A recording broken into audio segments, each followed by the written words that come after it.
So if you are a micro four third camera shooter and you're looking for a lens that can give you that full frame equivalent but still being a native glass, well, this lens might be for you. This is the Lumix 10-25mm F1.7 lens.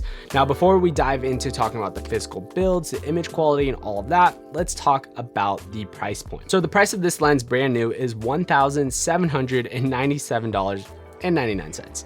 But for most of the time, I was able to find this camera on the used market or even discounted around that $1,000 to $1,300. So yeah, as long as you keep your eyes peeled, you could probably get a better deal than buying this lens brand new on the market. Moving on to the physical build, this entire lens is kind of a hard plastic and a metal build all around. This is roughly 5 inches tall, around 3 inches in diameter.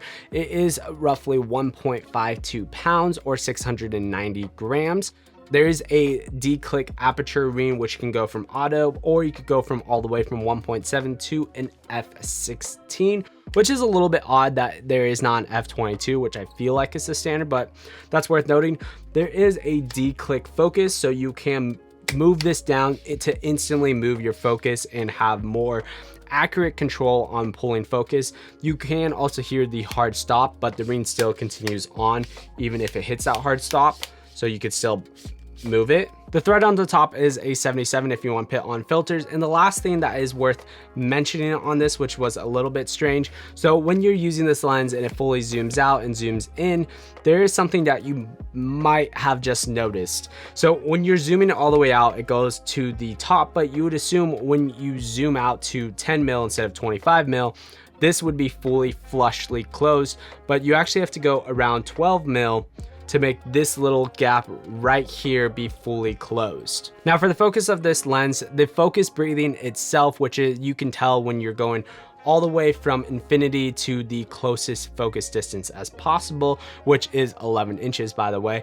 The focus breathing overall, I would say, is really, really good. It's hard to notice any of the focus breathing, which if you look at the outskirts of the edges and see how much of it's being pulled in and out, there's not a ton of focus breathing at all. Now let's talk about the full frame equivalent. So this 10-25 is gonna give you more closer to a 20 to 50 mil focal range, which is a really, really awesome focal range to have. And then the f1.7 bokeh is going to be looking more similar to an f3.4 in full frame sensor terms, but you still get the light of an f1.7. So this is the lens I personally think is the closest to getting you that full frame look on a micro four third camera while still being a native lens. Now with all that said, there is still 3 cons though with this lens that I see, and that is the price, there's no stabilization, and the size. We'll start with that first one, the price. Brand new, this is pretty expensive, coming around $1,800. But like I said in the beginning though, you can get this lens for around $1,300 to $1,000 on the used or even discounted market. So as long as you are paying attention to the discounts and the used market, you are able to get this lens at a much more affordable price, but brand new, it is pretty pricey. The next con is there is no stabilization with this lens. I assume this lens would have had to been much bigger if you had stabilization on it. Personally, if you are shooting on a GH7, G9 Mark II, or basically any micro four third Lumix camera, it's not really going to be a con with how amazing the IBIS is, but it is worth mentioning there is no stabilization or optical stabilization inside this lens. And the last con is the size. Now, personally, I actually really like having this size of a lens on the GH7. When I was on set and I was shooting with this little guy on the GH7, I just did not feel professional. I felt like people didn't know that what I was doing. It's not saying that this lens is better than this lens, even though subjectively and objectively it is because of the quality of this. I did not feel like a professional on set showing up with this little tiny guy.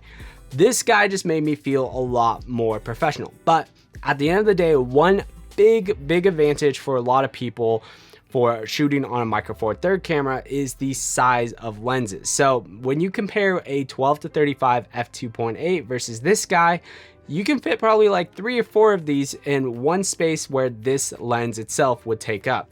So my final thoughts, if you are on the market for a lens that could basically give you that full frame look and you're okay with the size of this lens, then this lens is definitely a no-brainer. But if you want to check out what a 12-35 f2.8 versus the 24-70 for full frame is, check out that video right there. And then YouTube recommends you might like this video right here. Until the next one, guys, peace.